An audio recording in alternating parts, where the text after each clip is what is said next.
Hello everyone, welcome back to my channel. तो आज की वीडियो में हम पढ़ने वाले हैं ऑब्जर्वेशन। अगर आपको नहीं पता तो मैं इस सीरीज़ को डाल रही हूँ जिसमें हम सिलेबस कवर करेंगे ये पूरी बुक जस्ट इन 6 डेज। तो यस, आई होप आप गाइस मेरा पूरा सपोर्ट करोगे और साथ दोगे और अच्छे से पढ़ोगे। तो स्टार्ट करते हैं इस वीडियो को ऑब्जर्वेशन से। तो ऑब्जर्वेशन क्या होता है? ऑब्जर्वेशन एक ऐसा मेथड है जिससे हम डेटा कलेक्शन करते हैं यूज़ ऑफ सेंस। और हमारे जो 5 सेंस हैं जैसे साइट, स्मेल, हियरिंग, टच, ठीक है, ये एंड हमारा जो स्किन है, और इसमें 5वीं सेंस आती है टेस्ट की। और टेस्ट को तो हम ऑब्जर्वेशन में ऑब्वियसली नहीं यूज़ करते। तो साइट, स्मेल, हियरिंग, टच, 4 हम अपनी सेंसेस को यूज़ करते हैं ऑब्जर्वेशन में। ऑब्जर्वेशन एक ऐसी स्किल है जिसके लिए हमें प्रैक्टिस चाहिए। जितनी ज़्यादा हम प्रैक्टिस करेंगे उतने ज़्यादा हम इसमें ज़्यादा माहिर हो सकेंगे और अच्छे बनते हैं। ऑब्जर्वेशन एक ऐसी टेक्निक है जिसमें हम पहले तो सिलेक्ट करते हैं। सिस्टमेटिकली प्रोसेस है, ये सिस्टम से चलती है। जैसे पहले सिलेक्ट करना कि हमने क्या ऑब्जर्व करना है। ऑब्जर्व करने के लिए उसे वॉच करना, उसे देखना, ऑब्जर्व करते रहना। उसके बाद उससे सुनना, अच्छे से एक्टिव लिसन करना उसे। उसके बाद रीड आउट करना, अगर कोई टॉपिक है जैसे रीड आउट कर लिया। टच करना एंड रिकॉर्डिंग बिहेवियर, उसका बिहेवियर को रिकॉर्ड करते रहना। और अगर कोई लिविंग बीइंग है तो उसके करैक्टरिस्टिक्स, अगर कोई ऑब्जेक्ट है, फाइनोमिना है, कोई प्रोसेस, ये सभी चीज़ें सिस्टमेटिकली ऑब्जर्वेशन एक टेक्निक है जो नर्स है यूजुअली वो अडॉप्ट करती है। ये मेथड है जो ऑब्जर्वेशन का।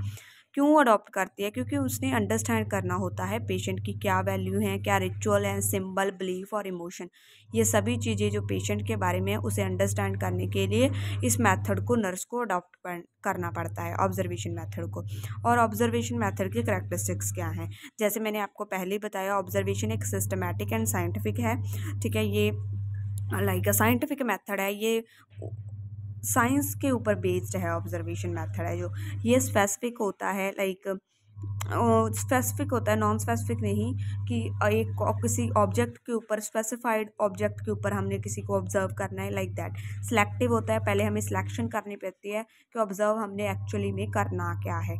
देन पर्पसफुल, ऑब्जर्वेशन का एक पर्पस रहता है, ठीक है, ऑब्जर्वेशन करने का। एंड इट्स अ क्वांटिटेटिव मतलब बहुत सारे एक्सपेक्ट रहते हैं जो हमने टिक मार्क करने होते हैं ऑब्जर्वेशन में। जैसे हमने ये उसका नोट किया, बिहेवियर, टिक टिक टिक, ये क्वांटिटी बन जाती है, क्वांटिटेटिव मेथड है। रिकॉर्डेड इमीडिएटली, जब भी हम ऑब्जर्व करें उसे रिकॉर्ड कर ले कि हमने ये ऑब्जर्व किया, ताकि हम बाद में याद रख सकें कि ये चीज़ें उसमें थी और ये नहीं थी। और उसके बाद डन बाय एक्सपर्ट, ज़्यादातर जो ऑब्जर्वेशन है, ऑब्जर्व करना, ये ज़्यादातर एक्सपर्ट करते हैं, ठीक है, जिनकी बहुत सारी प्रैक्टिस ऑलरेडी होती है। Result can be checked and verified, उसके बाद इसके रिजल्ट चेक किए जाते हैं और वेरीफाई। उसके बाद टाइप ऑफ ऑब्जर्वेशन, इसकी 3 टाइप की ऑब्जर्वेशन होती है, structured and non structure, participant and non participant, and controlled और अनकंट्रोल्ड ऑब्जर्वेशन। 3 टाइप की यहाँ पर ऑब्जर्वेशन है। पहले स्ट्रक्चर्ड एंड अनस्ट्रक्चर। स्ट्रक्चर क्या होता है? प्लानिंग करते हैं पूरी हम स्ट्रक्चर में, और ये अनस्ट्रक्चर में अनप्लान, कोई प्लान नहीं होता, ऐसे यूजुअली हम ऑब्जर्व करते हैं। जब भी ऑब्जर्वेशन हम डन करते हैं, रिकॉर्ड करते हैं, कोई भी इंफॉर्मेशन ऑब्जर्व करते हैं, स्टैंडर्ड कोई कंडीशन को ऑब्जर्व करते हैं, डेफिनेशन ऑफ यूनिट, बहुत सारी चीज़ें उसमें हम ऑब्जर्व की जाती है। जैसे कोई भी प्रीटेंट डाटा हमने ऑब्जर्व करना है, वो स्ट्रक्चर बनाते हैं हम पूरा कि पहले हम क्या करेंगे, दूसरे नंबर पे क्या ऑब्जर्व करना है, पूरा structure, that is the structure of observation. And जब ऑब्जर्वेशन हम डन करते हैं विदाउट एनी थॉट, कोई थॉट नहीं होता ऑब्जर्वेशन करने से पहले, यूजुअली हम ऐसे ही स्टार्ट कर देते हैं ऑब्जर्वेशन करना, that is the unstructured. Then participant and non participant. Participant जिसमें हम पार्टिसिपेट करते हैं, नॉन पार्टिसिपेंट हमने नहीं करते पार्टिसिपेट। पार्टिसिपेंट ऑब्जर्वेशन में जो ऑब्जर्वर होता है, ऑब्जर्वर कौन होता है? जो ऑब्जर्व कर रहा है, ठीक है, is the member of the group in which he और शी इज ऑब्जर्विंग। वो मेंबर जिसको वो ऑब्जर्व कर रहे हैं, अगर वो पार्टिसिपेट, जैसे मैं किसी बंदे को ऑब्जर्व कर रही हूँ और वो बंदा एक पर्टिकुलर ग्रुप में रहता है और मैं भी स्टार्ट कर दूँगी उस ग्रुप में जाना, ठीक है, रोज़ उस ग्रुप के साथ बैठना, बातचीत करना, जहाँ पर वो बंदा जिसको मैंने ऑब्जर्व करना है वो रहता है, उसके साथ बातचीत करना, उस ग्रुप के साथ रहना, दैट इज़ पार्टिसिपेंट। मैं भी पार्टिसिपेट कर रही हूँ। इन पार्टिसिपेंट ऑब्जर्वेशन में क्या होता है? Nurse can record natural behaviour, group का नेचुरल बिहेवियर रिकॉर्ड करती है नर्स वेरीफाई करती है ट्रुथ क्या है स्टेटमेंट का, जो भी पेशेंट ने दिया है स्टेटमेंट उसका क्या ट्रुथ है, in the content of questioner, ठीक है। और इसमें डिफ़िकल्ट रहता है इंफॉर्मेशन को कलेक्ट करना, क्योंकि हम उनके बीच में ही रहते हैं। बिकॉज नर्स में loosely objectivity of data due to emotional feeling, ठीक है, इमोशनल फीलिंग की वजह से वो ऑब्जेक्टिविटी है जो डेटा की वो लूज़ कर सकती है, क्योंकि उसमें साथ ही रहते हैं ना। नॉन पार्टिसिपेंट में क्या होता है, जब कोई nurse is the observing patient, जैसे नर्स है कोई, वो ऑब्जर्व कर रही है पेशेंट को विदाउट गिविंग, और उसने पेशेंट को बताया नहीं भाई कि मैं आप किसी को बताया नहीं मैंने पेशेंट को, और मैं ऐसे ही उसे ऑब्जर्व कर रही हूँ, that is the non participant. क्योंकि मैं उस पेशेंट के साथ लाइक बातचीत सारा सारा दिन बैठ तो नहीं ना रही, पार्टिसिपेट तो नहीं ना कर रही, साइड से ऑब्जर्व कर रही हूँ उसे, साइड से, ठीक है, that is non participant. Control और अनकंट्रोल्ड ऑब्जर्वेशन कौन सी होती है? कंट्रोल ऑब्जर्वेशन, जब ऑब्जर्वेशन नेचुरल कंडीशन में हो रही है। अनकंट्रोल्ड ऑब्जर्वेशन होती है वो, ठीक है, नेचुरली हो रही है। अनकंट्रोल क्या? Naturally. It's done to get spontaneous picture of patient, spontaneous automatically हो रही है। जब हम ऑब्जर्वेशन करते हैं according to definite pre arranged plan होते हैं हमारे, उनके अकॉर्डिंग ऑब्जर्वेशन करें, एक्सपेरिमेंटल प्रोसीजर जो भी हमने, दैट इज अ कंट्रोल, जो हमारे कंट्रोल में है, ये हमने करना है, ये हमने नहीं करना, दैट्स अ प्री प्लान्ड, ठीक है। जनरली जैसे कंट्रोल है ज़्यादातर लेबॉर्ट्री में की जाती है, अनकंट्रोल यूजली नेचुरली करते हैं। देन टेक्निक, कौन कौन सी टेक्निक है जो हम यूज़ करते हैं ऑब्जर्वेशन में? पहले नोट, टेक अ नोट, कुछ भी ऑब्जर्व करेंगे उसे नोट तो करेंगे। When it observe should be written form, हमने रिटन फॉर्म में उसे नोट डाउन कर लेना है। टेकिंग फोटोग्राफ, कोई पिक्चर ले ली, जैसे कुछ नोट किया और हमने, जैसे होता है ना कभी कभार हम किसी पर नज़र रख रहे होते हैं तो हम उसकी पिक्चर ले लेते हैं, ठीक है, पिक्चर से हमें इंफॉर्मेशन मिल जाती है। फिर प्रिपेयरिंग मैप, कुछ मैप जैसा बना लेते हैं कि माइंड मैप जैसा, कि हमने कैसे कैसे स्टेप्स फॉरवर्ड करने हैं ऑब्जर्वेशन में। प्री प्लानिंग में तो ना मैप तो चाहिए ना, observed people are living in which area, ठीक है, लाइक दैट, कि मैप पे बना लिया कि ये एरिया में ये बंदा रह रहा है, ये एरिया में जाता है, like that pre planning maps बना लेते हैं। स्केड्यूल, स्केड्यूल होता है फुली एक टाइम टेबल, एक स्केड्यूल बना लेते हैं। What should be observe at a specific limit, कितनी लिमिट तक कुछ क्या ऑब्जर्व किया, that is guide to doing a observation. कोई ऑब्जर्वेशन करनी है तो हमें कौन कौन सी गाइडेंस को फॉलो करना है? तो सबसे पहले हाँ इन्होंने बताया है कि जो ऑब्जर्वर होता है प्रॉपरली प्रिपेयर होना चाहिए, ठीक है, ऑब्जर्वेशन के लिए। जैसे ऑब्जर्वर के पास पेन होना चाहिए ताकि वो रिटन राइट आउट कर सके कोई ऑब्जर्वेशन, कुछ ऑब्जर्व किया नया, तो क्लियर आइडिया होने चाहिए, और क्लियर आइडिया के साथ वो क्लियर माइंड उसका होना चाहिए, कि पेपर होना चाहिए, प्रॉपर प्रिपेयर्ड होना चाहिए, ठीक है। और प्रिपेयर नोट्स जो हैं, कोई भी इमीडिएटली आपने क्या करना है, नोट बना लेना है। कुछ ऑब्जर्व किया इमीडिएटली बनाना है, या फिर थोड़े टाइम बाद आपने नोट बना लेना है, रिटन फॉर्म में लिख लेना है। Look and listen very carefully, अगर कोई बंदे को हम ऑब्जर्व कर रहे हैं, अगर कुछ हम उसे ध्यान से देखेंगे, क्योंकि उसके जेस्चर्स को देख रहे हैं हम, लुक एंड लिसन, उसे सुनेंगे भी, ये कौन सी बातें, क्या बातें कर, इसका माइंड सेट क्या है, उसको उसके लिए सुनना बहुत ही ज़्यादा इंपॉर्टेंट हो जाता है। That's why look and listen very carefully.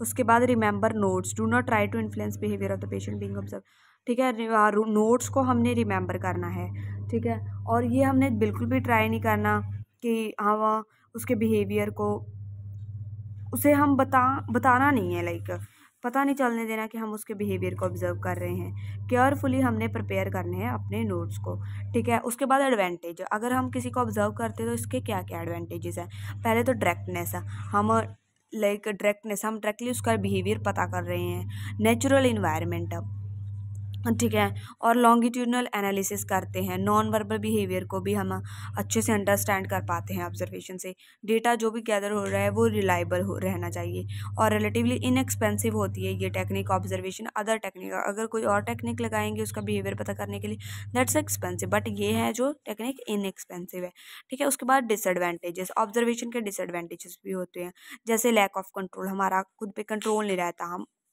Like किसी को भी बाद में ऑब्जर्व करने लग जाते हैं, कि क्योंकि हम माइंडसेट वैसा बन रहा है कि किसी को देखते हैं तो observe observe, like that. Difficulty in quantification, quantification में डिफ़िकल्टी हमें आने लगती है। टाइम जो भी है इनकन्वीनियंट रहता है, टास्क सभी परफॉर्म नहीं होते हैं सेम वे में। पॉसिबल ऑब्जर्वर बायस हो जाता है, नो अपॉर्चुनिटी, हम कुछ पास्ट से सीखते नहीं एट दैट टाइम, ये हो जाता है। उसके बाद हेल्थ असेसमेंट हमारा टॉपिक आ जाता है।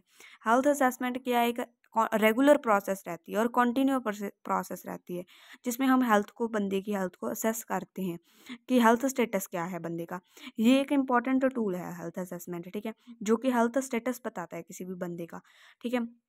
और ये जो हेल्थ असेसमेंट है ये भी सिस्टमैटिक होती है, ऑर्डरली कलेक्शन होती है, इसमें भी इंफॉर्मेशन कलेक्ट करते हैं बंदे से, और जैसे कोई हमारे पास पेशेंट है उससे प्रिटेन करते हैं, लेते हैं इंफॉर्मेशन उसके हेल्थ स्टेटस के बारे में, उससे पूछते हैं। पहले तो हम सब्जेक्टिव डेटा ही लेते हैं थ्रू इंटरव्यूइंग, जैसे हमने इंटरव्यू टेक्निक पढ़ी थी, इंटरव्यू से हम सब्जेक्टिव डेटा कलेक्ट करते हैं कि भाई बताइए आपको क्या हुआ है, क्या प्रॉब्लम है, क्या आपको ये भी हो रहा है, कब से हुई है ये, ऐसे क्वेश्चन करके हम क्वेश्चनिंग करते हैं ना, और देन हम ऑब्टेन करते हैं ऑब्जेक्टिव डेटा। ठीक है, बाय द जैसे ऑब्जेक्टिव डेटा हम कैसे, ऑब्जेक्टिव डेटा क्या होता है, जो हम खुद से ऑब्जर्व करते हैं, जो हमें लगता है जो चीज़ें, दैट्स अ, जो हम बताते हैं उस पेशेंट के बारे में, दैट्स अ ऑब्जेक्टिव डेटा, जो पेशेंट खुद बताता है दैट्स अ सब्जेक्टिव डेटा। और ऑब्जेक्टिव डेटा में हम क्या करते हैं, फिजिकल एग्जामिनेशन करते हैं, बंदे की फिजिकल एग्जामिनेशन करेंगे तो हमें उसके हेल्थ स्टेटस का पता चलेगा।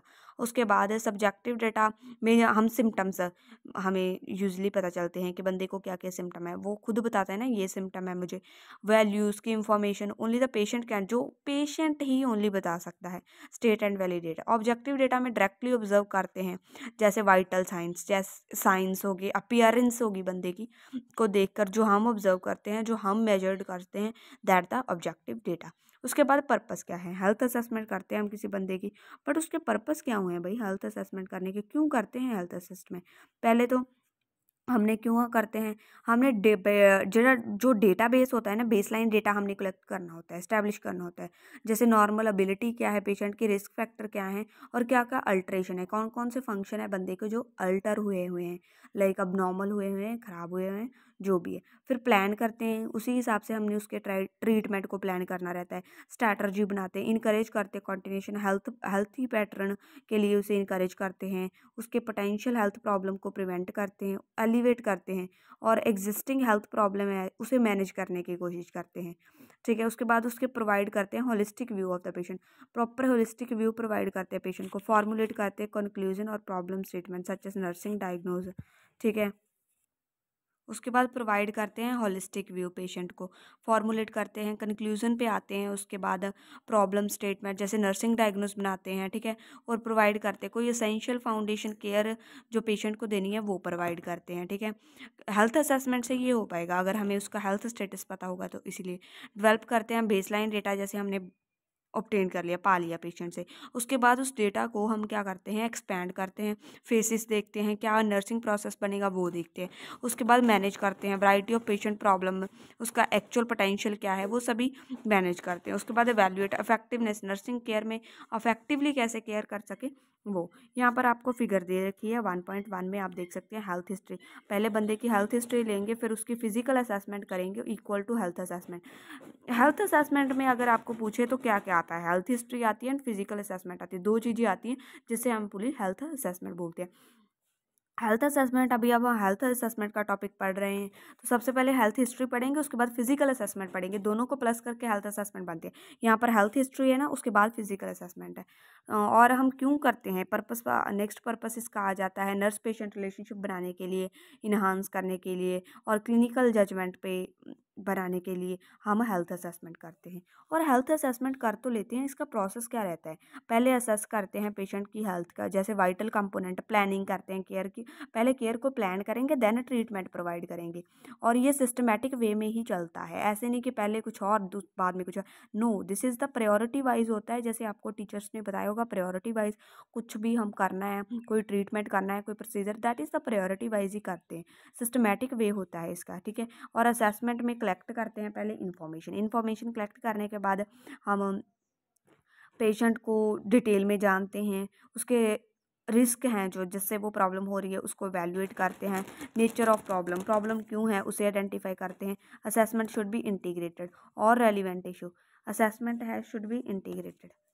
ठीक है, इंटीग्रेटेड होनी चाहिए। Relevant issue, explore the medical, physiological, social, psychological function of the person को एक्सप्लोर करते हैं, बंदे के सभी फंक्शंस को देखते हैं कि कुछ में किसी फंक्शन में गड़बड़ तो नहीं है, डिसफंक्शन तो नहीं है। फिर प्रोसेस आती है हेल्थ असेसमेंट की, जहाँ पर आपको फ्लो चार्ट में देख दिया गया है जैसे हिस्ट्री कलेक्शन, सबसे पहले हिस्ट्री कलेक्ट करते हैं, फिर फिजिकल एग्जामिनेशन करते हैं बंदे की, देन इंटरप्रिटेशन गैदर करते हैं इंफॉर्मेशन उसकी हेल्थ के बारे में, फिर उसकी अबनॉर्मलिटीज़ को फाइंड आउट करते हैं, फिर डायग्नोस, फिर डिसीजन क्लिनिकल डिसीजन लेते हैं हम, उसके बाद डॉक्यूमेंटेशन करते हैं डिसीजन लेने के बाद। और ये था फ्लो चार्ट। और हेल्थ हिस्ट्री हम नेक्स्ट वीडियो में पढ़ेंगे। I hope you like this series and ये बहुत अच्छी सीरीज़ है और आप मुझे सपोर्ट करिएगा प्लीज़। और मिलते हैं नई वीडियो में। Till then bye bye.